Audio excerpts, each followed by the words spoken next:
No fundo do Pacífico, você pode encontrar uma ilha que tem estado relativamente tranquila por muitos anos. A ilha Tinian já teve 70 mil habitantes na Segunda Guerra Mundial, mas hoje são apenas 2 mil. Mas isso pode não durar. As tensões estão aumentando em uma das regiões mais disputadas do planeta. A China está, por todos os relatos, acho que é justo dizer, se preparando para a guerra. Os Estados Unidos reformaram um antigo campo de aviação Northfield, na ilha de Tinian, que foi o maior e mais movimentado do mundo na Segunda Guerra Mundial, e serviu como base de lançamento para os bombardeiros B-29 que lançaram as bombas atômicas sobre o Japão. No Google Street View, é possível ver os postos de carregamento onde militares dos Estados Unidos da América prepararam as bombas Little Boy e Fat Man. Tinian guarda várias histórias da Segunda Guerra Mundial, com bunkers, tanques abandonados e memórias que voltam à vida. Mas Tinian não é o único local no Pacífico onde os Estados Unidos da América ampliam sua presença militar. A cerca de 800 milhas náuticas de Tinian, os Estados Unidos da América concluíram a reforma do aeroporto de Peleliu, famosa base militar da Segunda Guerra Mundial. Como Tinian, as ilhas de Peleliu e Palau, ao norte, ainda possuem ruínas e infraestrutura da Segunda Guerra Mundial após o conflito. Há várias ilhas como Peleliu e Tinian espalhadas nessa região do oceano. Usada para impedir que a China se expanda para o Pacífico, essa estratégia é mais formalmente conhecida como a estratégia das cadeias de ilhas dos Estados Unidos. Essas cadeias de ilhas estão rapidamente se tornando as novas linhas de frente da rivalidade entre os Estados Unidos da América e a China. As ilhas, antes quietas desde a Segunda Guerra Mundial, agora viraram um tabuleiro onde ambos os lados exibem força militar e diplomática. Olhando de perto cada ilha, há pessoas vivendo na linha de frente desse possível novo conflito. Algo interessante que talvez você não saiba é que cerca de 75% das terras em Tinian são, na verdade, áreas arrendadas para fins militares.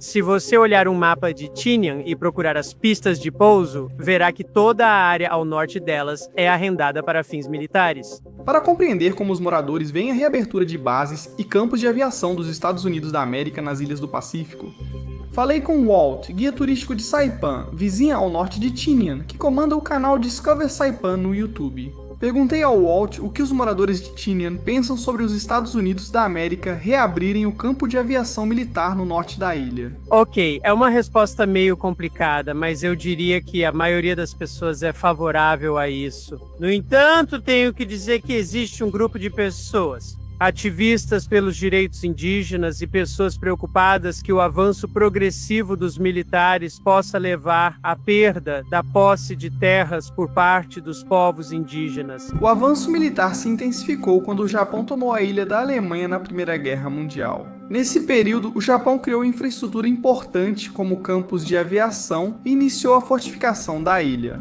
Aeroportos remotos como Tinian são essenciais para militares reabastecerem aeronaves longe do continente, especialmente quando se trata de caças menores, que não têm grande capacidade de combustível. Bases aéreas como Tinian servem como postos de gasolina essenciais. Os Estados Unidos sabiam da importância desse campo de aviação no Pacífico e decidiram tomá-lo do Japão. Os Estados Unidos lançaram um ataque anfíbio contra as forças japonesas em Tinian. E após uma batalha de uma semana que durou de 24 de julho de 1944 até 1º de agosto de 1944, a ilha foi oficialmente assegurada pelas forças americanas. Imediatamente após essa vitória americana, cerca de 40 mil militares americanos, conhecidos principalmente como Seabees, chegaram a Tinian. Esses Seabees rapidamente transformaram o terreno plano de Tinian no maior complexo de campos de aviação do mundo. Na época, construíram 4 longas pistas de pouso de cerca de 8.500 pés, chamadas Abel, Baker, Charlie e Dog. Essa base aérea, quando operacional, suportava mais de 260 bombardeiros B-20 e 9 principais aeronaves de bombardeio da Segunda Guerra e usadas nas bombas atômicas de Hiroshima e Nagasaki. Quem via a ilha dizia que, apesar de pequena, parecia um grande porta-aviões visto do alto, com um convés cheio de bombardeiros. Antes dos Estados Unidos assumirem o controle de Tinian, porém, havia um número significativo de civis japoneses e até mesmo uma população nativa composta por chamorros e carolíneos vivendo na ilha. Dos cerca de 15.700 civis japoneses que viviam na ilha, além dos nativos, a maioria morreu no fogo cruzado ou fugiu. Os sobreviventes restantes foram detidos e confinados em campos por segurança durante a guerra. Mesmo depois que as 2 bombas atômicas foram lançadas sobre o Japão, os B-29 de Tinian continuaram a realizar missões por vários dias. Em 14 de agosto de 1945, centenas de B-29 de Tinian e outras bases nas Marianas realizaram o último grande bombardeio sobre Chamorro, no Japão, antes da rendição oficial japonesa no dia seguinte. Vamos orar para que a paz seja agora restaurada ao mundo e que Deus a preserve para sempre. Estes procedimentos estão encerrados. Assim que o Japão se rendeu oficialmente, a imensa presença militar em Tinian começou a ser desmobilizada. Havia pressão pública e política nos Estados Unidos da América para trazer os garotos de volta para casa. O campo de aviação em Tinian ficou em espera até ser fechado oficialmente em 30 de março de 1947, o maior e mais movimentado campo de aviação do mundo, construído rapidamente com grande esforço, logo foi abandonado. A selva tropical rapidamente começou a retomar as pistas de concreto, pistas de taxiamento e estruturas, e a vegetação crescida engoliu seções inteiras da base. A população da ilha caiu de 70 mil para poucos milhares em poucos anos. Permaneceram os nativos chamorros, carolíneos e descendentes asiáticos, como filipinos, coreanos, japoneses e chineses. Mas esse silêncio agora está chegando ao fim. Há um contrato de 200 milhões para construir uma estação de reabastecimento e um campo de pouso alternativo em Tinian, próximo ao aeroporto.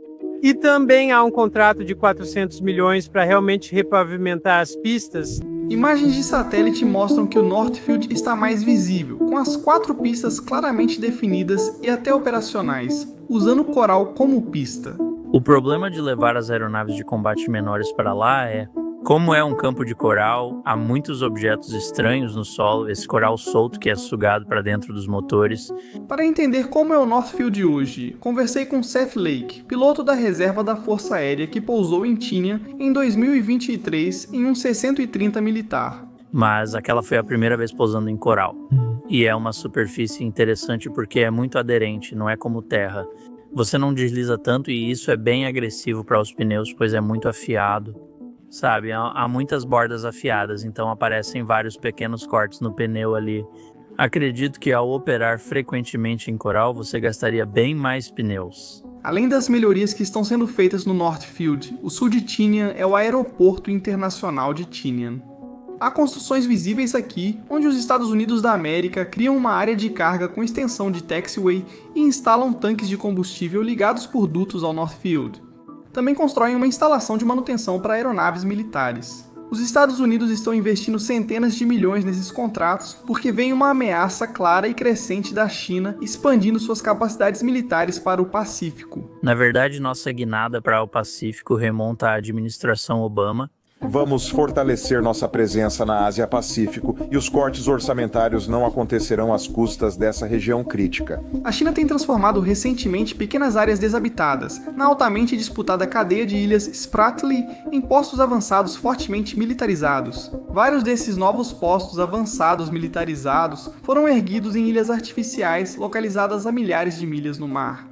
O Recife Ferry Cross é uma das primeiras e mais desenvolvidas ilhas artificiais da China.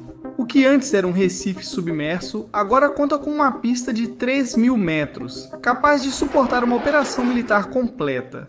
Além da pista de pouso e das instalações do aeroporto, existem vários edifícios para acomodar o pessoal na ilha. Há refeitórios, instalações médicas, uma piscina olímpica, quadras de tênis e uma pista de atletismo, tudo nessa ilha artificial. Você pode ver a evolução de como essa ilha surgiu nessas imagens de satélite que datam de 2006. Também há o Recife Mischief, que se estende por 5 km², tornando-se a maior ilha artificial da China. O Recife Mischief tem uma pista de pouso de 3.000 metros e uma grande lagoa com embarcações navais. Ao aproximar o zoom, vemos vários navios de guerra estacionados e prontos para combate. A mídia estatal chinesa informou que, a qualquer momento, há cerca de 5.000 militares chineses estacionados nessas várias ilhas que a China ocupa no Mar do Sul da China. Também se estima que a China investiu de 10 a 15 bilhões de dólares americanos para transformar essas ilhas nas bases militares que elas são hoje. A China está investindo tanto no Mar do Sul da China por vários motivos. O Mar do Sul da China é uma das rotas marítimas mais importantes do mundo, por onde passa cerca de 1/3 do comércio marítimo global. Qualquer interrupção nesse corpo d'água teria consequências econômicas e globais amplas. Acredita-se que o leito do Mar do Sul da China tenha grandes reservas inexploradas de petróleo e gás natural. 11 bilhões de barris representam cerca de 25% das reservas de petróleo e gás dos Estados Unidos da América. Ser capaz de extrair esse gás se tornaria muito lucrativo. E então, em terceiro lugar, e talvez o mais importante, o Mar do Sul da China dá à China uma imensa vantagem militar. A China tem uma estratégia de águas profundas. Devemos nos preocupar? Devemos sim. Eles aumentaram os gastos com defesa em 12% no último ano e têm o segundo maior orçamento do mundo. Eles estão focando em projeção de poder tanto com porta-aviões quanto com navios anfíbios de transporte de fuzileiros navais. A China tem reivindicado muitas das ilhas e a primeira das duas cadeias de ilhas. A primeira cadeia de ilhas consiste em arquipélagos que vão do Japão, passando por Taiwan, Filipinas e Bornéu, formando uma barreira natural na costa da China. A China frequentemente usa sua marinha e guarda costeira para assediar navios estrangeiros nessas águas disputadas. Essa estratégia de assédio busca ampliar o controle da China sem provocar um conflito militar direto.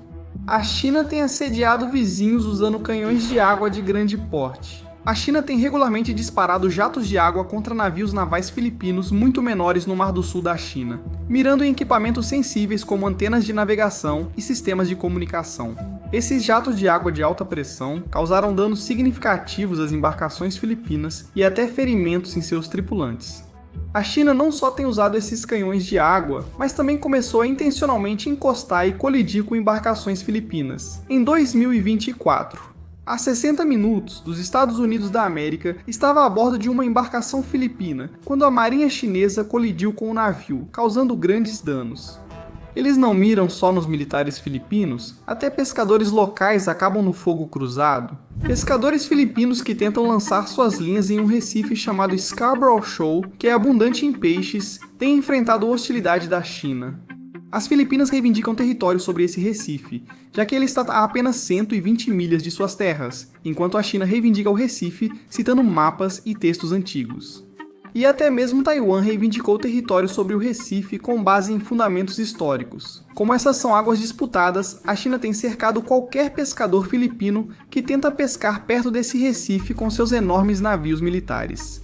Apesar dessa agressão, muitos pescadores filipinos ainda estão correndo o risco de pescar no Recife de Scarborough na esperança de conseguir pegar peixes suficientes para sustentar suas famílias. A China não está apenas assediando as Filipinas no mar. A China já foi flagrada em território filipino. As Filipinas dizem que prenderam um agente adormecido chinês que supostamente estava espionando instalações militares filipinas. Em janeiro de 2025, as autoridades das Filipinas prenderam vários cidadãos chineses na província de Palawan.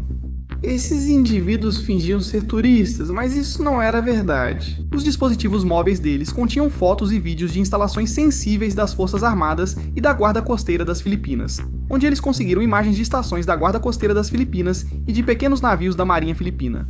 Mais alarmante é que esses chineses usaram drones sem permissão perto dessas bases militares. E ainda instalaram câmeras de segurança escondidas por todo o resort onde estavam hospedados. As câmeras foram instaladas no Alto de Coqueiros para filmar a base militar filipina próxima.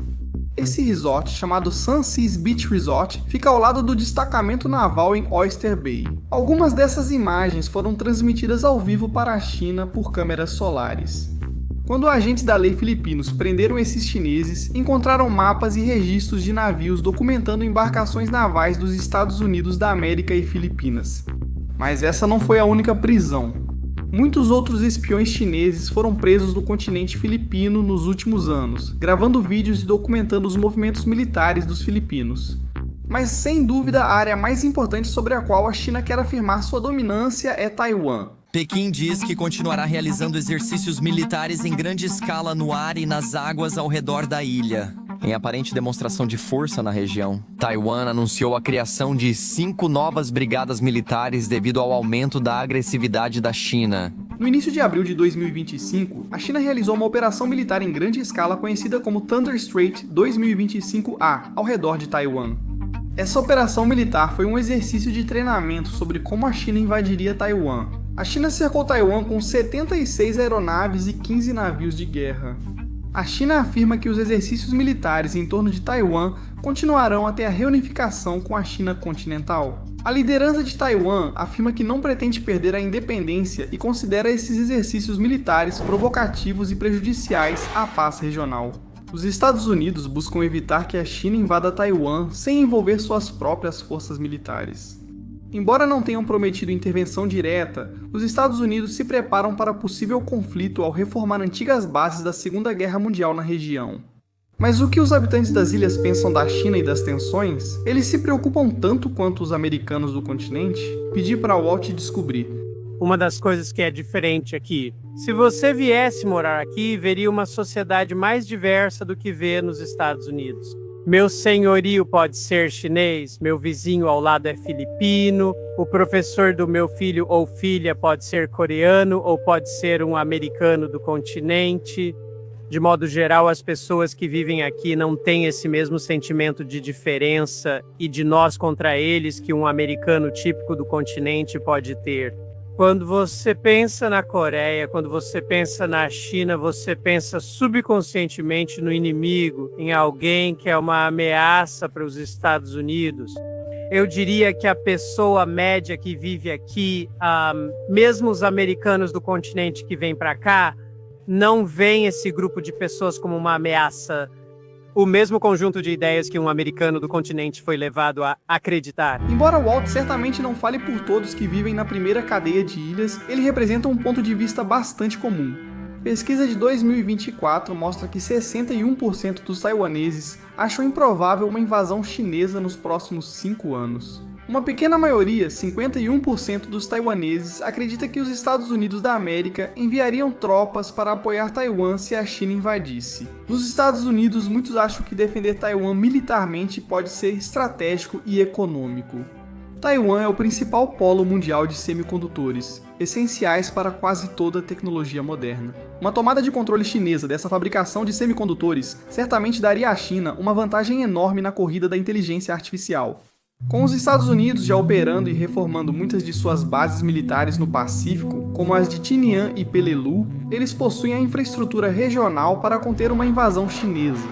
Enquanto Estados Unidos da América e China seguem seu arriscado jogo diplomático e militar, qual será o futuro das Ilhas Pacíficas e de seus habitantes?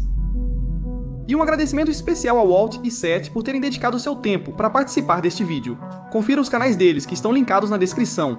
Se você gostou deste vídeo, provavelmente vai gostar do outro que o YouTube recomenda para você.